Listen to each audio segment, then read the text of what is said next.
दोस्तों सभी का हमारे YouTube चैनल कानून की आवाज में आपका स्वागत है। दोस्तों बात करेंगे लीगल टॉपिक के बारे में। बात करते हैं कि अगर कोई व्यक्ति किसी भी जेल में बंद है तो उस व्यक्ति की बाय द कोई कोर्ट द्वारा किसी वकील के माध्यम से जमानत हो जाती है।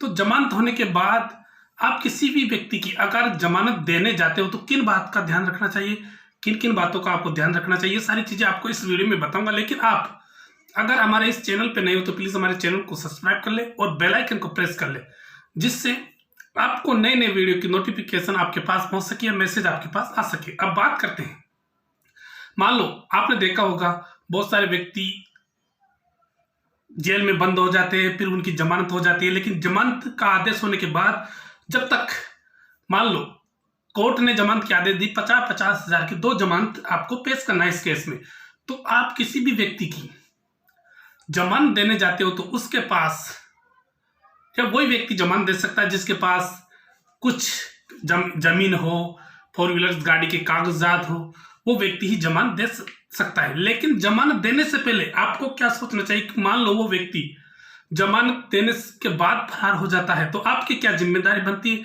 आपके ऊपर कोर्ट क्या कार्रवाई कर सकता है। ये सारी चीजें मैं आपको इस वीडियो में बताऊंगा। आप इस वीडियो को अंत तक देखें। मान लो उसी व्यक्ति की जमानत दो जो आप उस व्यक्ति को जानते हो, आपके मिलने वाला हो।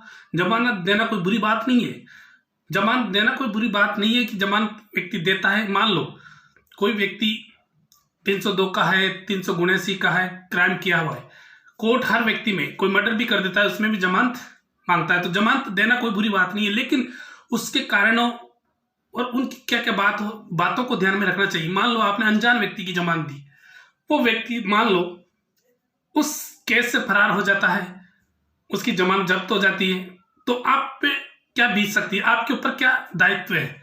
अगर मान लो आपने 50 हजार की किसी व्यक्ति की जमानत दी, अगर वो व्यक्ति फरार हो जाता है तो कोर्ट आपसे 50 हजार वसूल कर सकती है, क्योंकि आपने उस को छुड़ाने के लिए 50 हजार की जमानत मुचलका आपने पेश किया है या जमानत दी है।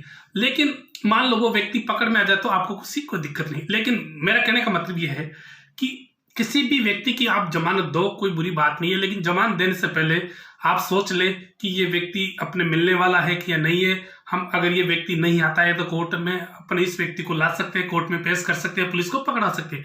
ये चीजें आपको ध्यान में रखना। अगर मान लो आप बहुत बिना जाने पहचाने किसी व्यक्ति का आपने जमानत दे दी तो उसे ना तो आप जानते हो, नहीं आपने कभी उसके गाँव या कोई सा जो भी देश या विदेश या कोई से भी जिले या कहाँ का रहना उसको नहीं जानते, तो आप उस व्यक्ति को कहाँ से ढूंढना हो। इसलिए मेरे कहने का मतलब है कि बिना जान पहचान वाले की जमानत दी जाए तो उसकी पूरी डिटेल आपके पास होनी चाहिए, या किस वकील के माध्यम से आप दे रहे हो या किसके माध्यम से, किसके रेफरेंस से, या किसी दोस्त के दोस्त का मिलने वाला हो, तो इसी प्रकार कोई दिक्कत नहीं है। लेकिन जमानत देने के लिए मैंने जो बताया ये सारी चीजें आपको फॉलो करनी है, क्योंकि जमानत जब आप कोर्ट के सामने दी जाती है तो वहाँ कोर्ट का जो रीडर है वो पूछता है कि आप इसको जानते हो या नहीं जानते हो।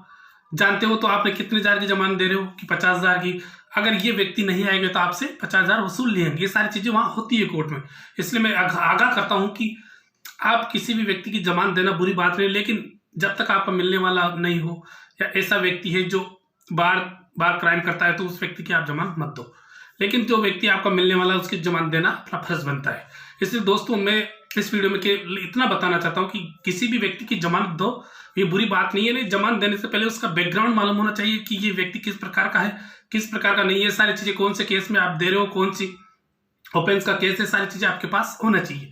इसलिए दोस्तों मैं आशा करता हूं कि आपको इस वीडियो से कुछ जानकारी प्राप्त हुई होगी।